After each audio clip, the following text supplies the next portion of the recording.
വീമ്പൂർ സ്കൂളിലേക്ക് പോയ ഒരു ദിവസത്തെ കഥയാണ് ഞാനിവിടെ പറയണത്.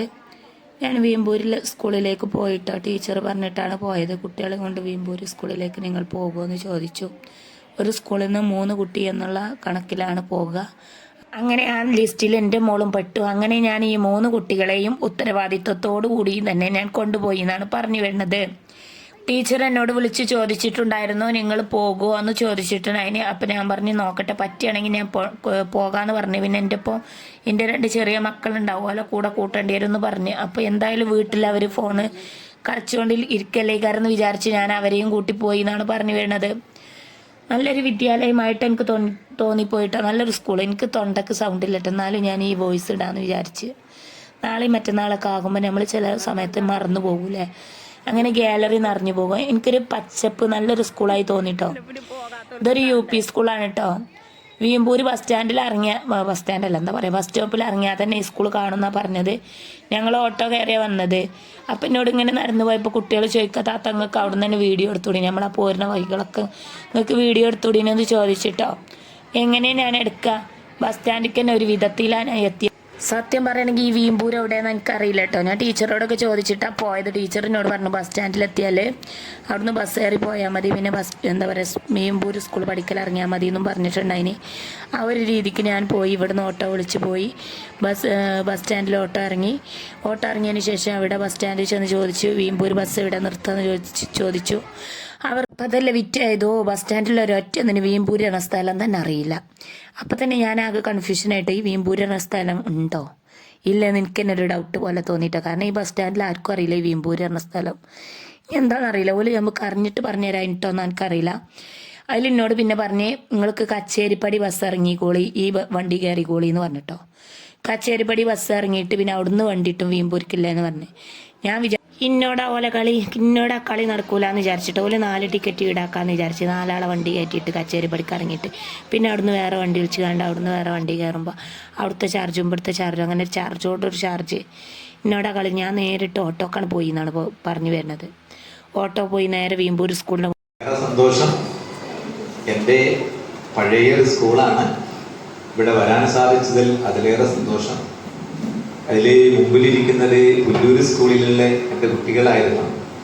അവരെ കണ്ടതിൽ സന്തോഷം. അല്ലേ, നമുക്ക് തുടങ്ങല്ലേ അല്ലേ?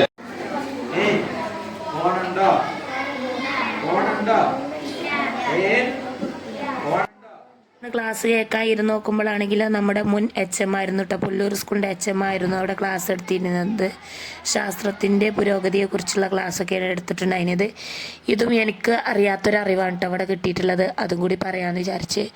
നമ്മളൊരു കവറിൽ വെള്ളം നിറച്ചിട്ട് അതിൻ്റെ അടിക്ക് തീ കൊടുക്കുകയാണെന്നുണ്ടെങ്കിൽ ഒരിക്കലും ആ കവർ കത്തുകയില്ല എന്ന് ഓർമ്മപ്പെടുത്തുകയാണ് കേട്ടോ ഞാനിവിടെ. മെഴുകുതിരി ഉരുകുന്നത് വരെ ആ കവറിന് കത്തൂല എന്നാണ് പറയാനുള്ളത്. ഞാൻ പറഞ്ഞ ഒച്ച പോയിട്ടുണ്ട്. കത്തൂല എന്ന് ഒരിക്കൽ കൂടി ഓർമ്മപ്പെടുത്തുന്ന ശാസ്ത്രത്തിൻ്റെ ഒരു പുരോഗതിയെക്കുറിച്ചായിരുന്നു നമ്മുടെ പുരുഷോത്തമൻ സാർ പറഞ്ഞിട്ടുണ്ടായിരുന്നത്. ഒരു കുട്ടിയുടെ പാട്ടും കൂടി കേൾക്കാൻ നമുക്ക് എന്നിട്ട് അടുത്തതായിട്ട് എൻ്റെ വോയിസിലേക്ക് തന്നെ തിരിച്ചു വരേണ്ടതായിട്ടുണ്ട്. അപ്പോൾ ഇങ്ങനത്തെ ക്ലാസ്സിനൊക്കെ വന്നാൽ പുതിയ ഓരോ അറിവുകൾ നമുക്ക് കിട്ടുമെന്നാണ് എനിക്ക് പറയാനുള്ളത്.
മോളെപ്പാട്ട് അടിപൊളിയായപ്പോൾ സാറിനും വല്ലാത്തൊരാഗ്രഹം, ഞാനൊന്ന് പാടി നോക്കിയാലോ എന്ന് വിചാരിച്ചിട്ട് അങ്ങനെ സാറും പാടുകയാണെന്നാണ് പറയാനുള്ളത്. സാറിന് പിന്നെ കരോക്കെയൊക്കെ വേണമെന്ന് പറഞ്ഞിട്ട് കരോക്കെ കിട്ടതുകൊണ്ട് എൻ്റെ വീഡിയോയിൽ ആ പാട്ട് ഉൾപ്പെടുത്താൻ പറ്റാത്തൊരു സാഹചര്യം ഉണ്ടായിരുന്നതെന്നാണ് പറഞ്ഞു വേണ്ടത്.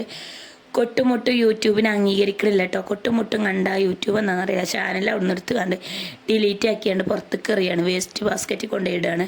അതുകൊണ്ടാട്ടോ ഞാൻ ഇവിടെ കൊട്ടുമുട്ടും ഉള്ളത് കൊണ്ടാണ് ഇവിടുത്തെ വോയിസ് കട്ടാക്കിയിട്ട് ഞാൻ എൻ്റെ വോയിസ് കൊടുത്തതെന്നാണ് പറഞ്ഞു വേണ്ടത്. അതുകൊണ്ട് മാത്രമാണ് കേട്ടോ. അങ്ങനെ ഈ സാർ തിരഞ്ഞെടുത്ത പാട്ട് ഏതേനിപ്പോൾ കൈക്കൊട്ട് പെണ്ണെ എന്ന പാട്ടേന് കേട്ടോ. അടിപൊളിയായിട്ട് പാടി. അപ്പം അങ്ങനെ ആ പാട്ടും കഴിഞ്ഞു. അങ്ങനെ പാട്ടും എന്താ പറയുക, എന്തിനെ കുറിച്ച് അവിടെ ക്ലാസ് എടുത്ത് നീ എപ്പോഴും പറഞ്ഞിട്ടില്ലല്ലേ, കുറേ എന്തൊക്കെ പറഞ്ഞു പോയി. എന്തിനെ കുറിച്ച് ക്ലാസ് എടുത്ത്, പ്ലാസ്റ്റിക് എങ്ങനെയാണ് മലിനമാക്കപ്പെടുന്നത്, പ്ലാസ്റ്റിക്കിൻ്റെ ഉപയോഗം നമ്മൾ പരമാവധി കുറക്കുക, അങ്ങനത്തെ കാര്യങ്ങളൊക്കെ ഇനി പറഞ്ഞു തന്നിട്ടുണ്ടായിരുന്നത്. പിന്നെ ശാസ്ത്രത്തിൻ്റെ പുരോഗതിയെക്കുറിച്ചും ശാസ്ത്രം വന്ന വളർച്ചയെക്കുറിച്ചും ചാൾസ് ബാബേജ് കമ്പ്യൂട്ടർ കണ്ടുപിടിച്ചതിനെക്കുറിച്ചും അന്നത്തെ കമ്പ്യൂട്ടർ എന്ന് പറഞ്ഞത് ഒരു സ്കൂളിൻ്റെ അത്രയും വലുപ്പത്തിലുള്ള ഒരു കമ്പ്യൂട്ടർ ആയിരുന്നു. അങ്ങനെ അതിനെക്കുറിച്ചൊക്കെ ആയിരുന്നു സംസാരിച്ചിട്ടുണ്ടായിരുന്നത്. അങ്ങനെ ശാസ്ത്രത്തിൻ്റെ പുരോഗതിയെക്കുറിച്ച് തന്നെയാണ് സംസാരിച്ചത്. പിന്നെ പ്ലാസ്റ്റിക്കിൻ്റെ അങ്ങനത്തെ കാര്യങ്ങളും കുറേ കാര്യങ്ങളും ഞാൻ വിട്ടതുകൊണ്ടാവും, ഞാൻ കുറേ മറന്നിട്ടുണ്ടാവും. എൻ്റെ ഒന്നാമത് എൻ്റെ സൗണ്ട് ഇല്ല എന്നാണ് പറഞ്ഞു വരുന്നത്. പിന്നെ സാറിൻ്റെ ഒരു കളിയാട്ടോ ഇവിടെ പിന്നെ പല സ്കൂളിൽ നിന്ന് വന്ന കുട്ടികളായതുകൊണ്ട് തന്നെ ആരെ പേരും ആർക്കും അറിയില്ലല്ലോ. അപ്പോൾ ഒരു പരിചയപ്പെടലിന് വേണ്ടിയിട്ട് എന്താ പറയുക, 1, 2 അറിയുമ്പോഴത്തേനും അങ്ങനെ ഗ്രൂപ്പുകളാക്കി തിരിക്കുക. എന്നിട്ട് അതിൽ നമ്മളെ സ്കൂളിലല്ലാത്ത വേറെ കുട്ടികളായിട്ട് ഗ്രൂപ്പായിക്കാണ്ട് അങ്ങനെ അവരോട് സംസാരിക്കുക, എന്താ പേര്, ക്ലാസ്, ഇതൊക്കെ അന്വേഷിക്കുക. പരിചയപ്പെടൽ ചടങ്ങാണ് കേട്ടോ. പിന്നെ സാറ് പറയും 1, 2, 3 അങ്ങനെ 4 ഗ്രൂപ്പായി തിരിക്കുക. അങ്ങനെ പറയും. അപ്പോൾ ആദ്യം വന്ന ഗ്രൂപ്പിലുള്ള ആളുകൾ പിന്നെ രണ്ടാമത്തെ ഗ്രൂപ്പിൽ വരാൻ പാടില്ല. രണ്ടാമത് പുതിയ ആളുകളെ നമ്മൾ കണ്ടെത്തണം. അങ്ങനെ മൂന്നാമത് പിന്നെ ആ ഗ്രൂപ്പിലുള്ള ആളുകൾ വരാൻ പറ്റില്ല. ആദ്യം ഉണ്ടായിരുന്ന ടീം ഉണ്ടാകാൻ പറ്റില്ല. അങ്ങനെ വേറെ വേറെ ആൾക്കാരാണ്.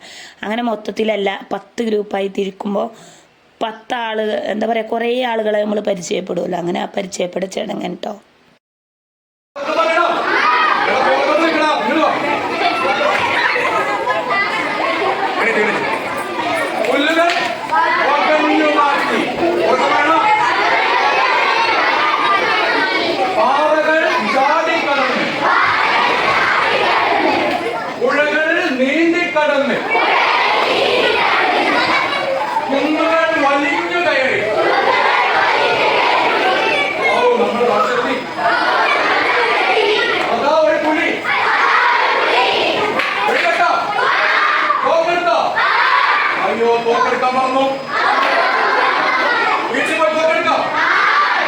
കുന്നുകൾ വലിഞ്ഞിറങ്ങി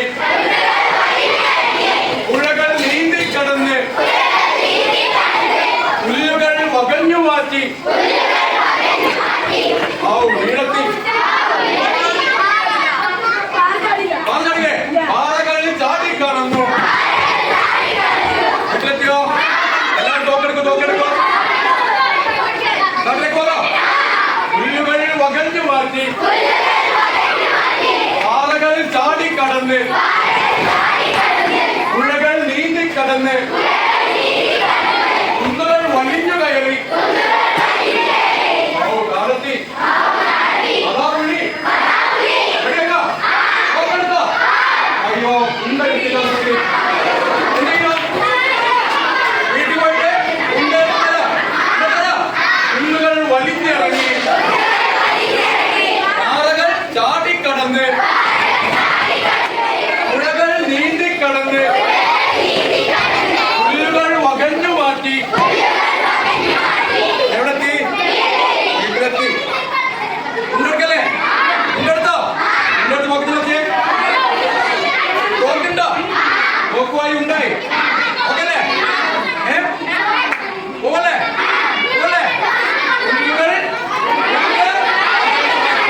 പാറകൾ പുഴകൾ കുന്നുകൾ എവിടത്തെ അതാ ഉണ്ടോ? അയ്യോ പുള്ളിയെ കാണാനല്ലോ.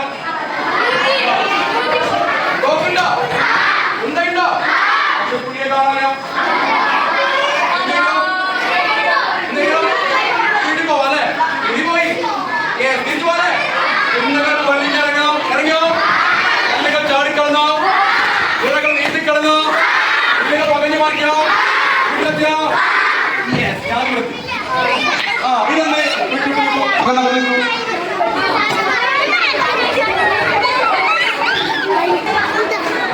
ഫ്രീ ആയിട്ട് നിൽക്കും. എങ്ങനെയുണ്ടായിരുന്നു കാട്ടിൽ പോയ യാത്ര? കാട്ടിൽ പോയ യാത്ര എങ്ങനെയുണ്ട്? കാട്ടിലെത്തിയോ? പുഴകൾ കുറഞ്ഞി ബുദ്ധിമുട്ടിയോ? പാറകളോ?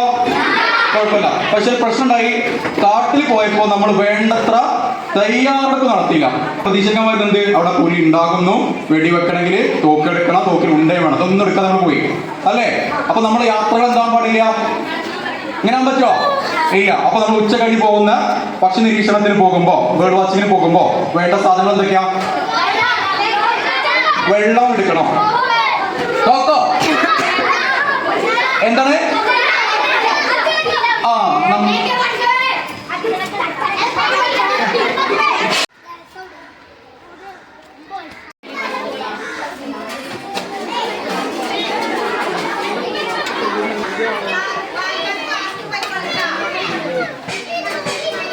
അപ്പുറത്തുണ്ട് വാഷ് ബേസിൻ ഈ വർഷത്തിൽ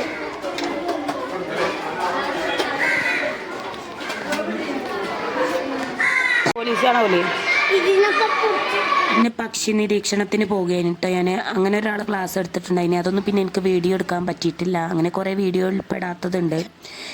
അപ്പോൾ ഇതിപ്പോൾ ഞാൻ കാര്യമായിട്ട് വീഡിയോ എടുത്തത് എന്താണെന്ന് ചോദിച്ചാൽ, ഞാൻ കൊണ്ടുപോയ കുട്ടികളുടെ ഉമ്മമാർക്ക് കാണാൻ വേണ്ടിയിട്ടും, പിന്നെ അതുപോലെ ഞാൻ ആ ടീച്ചർക്ക് എന്നോട് പോകാൻ പറഞ്ഞ ടീച്ചർക്ക് ഒന്ന് അയച്ചു കൊടുക്കാമെന്ന് വിചാരിച്ചു. അങ്ങനെ എടുത്തൊരു വീഡിയോ ആണ്. വീഡിയോ പിന്നെ ഒരു ഓർമ്മയായി, വീഡിയോ ഇതിൽ കിടക്കട്ടെ എന്ന് വിചാരിച്ചു. പിന്നെ ഉച്ച കഴിഞ്ഞാൽ പക്ഷി നിരീക്ഷണത്തിനും പോയിട്ടോ. ഇതാണ് കേട്ടോ വീമ്പൂർ സ്കൂളിൻ്റെ പുറം ഭാഗം എന്നുള്ളത്.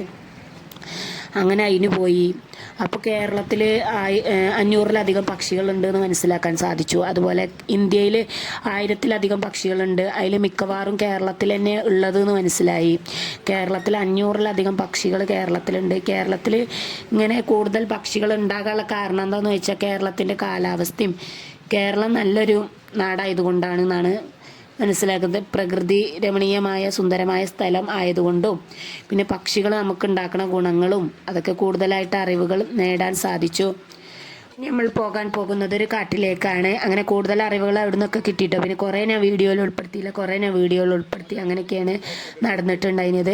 അപ്പോൾ കാത്ത പക്ഷികൾ എന്ന് പറഞ്ഞാൽ ഒട്ടക പക്ഷി പറക്കൂല, പെൻഗ്വിൻ പറക്കൂല, പിന്നെ അതുപോലെ യമു പറക്കൂല. അങ്ങനെ പറക്കാത്ത പക്ഷികളെ കുറിച്ച് പറക്കൂല എന്നുള്ളത് ഒട്ടക പക്ഷി ഓടുള്ളൂ എന്ന് എനിക്കറിയാം. ഞാനതൊക്കെ മറന്നിട്ടുണ്ടായിരുന്നു കേട്ടോ. പലതും ഞാൻ മറന്നിട്ടുണ്ടായിനി. അതൊക്കെ ഒരു ഓർമ്മ പുതുക്കാൻ സാധിച്ചു. പിന്നെ ഇവിടെ ഫോട്ടോ എടുക്കാൻ വേണ്ടിയിട്ട് നിർത്തിയതാണ് കേട്ടോ. അങ്ങനെ ഫോട്ടോ എടുത്തു. ആ ചടങ്ങും കഴിഞ്ഞ് ഞങ്ങൾ പോയി.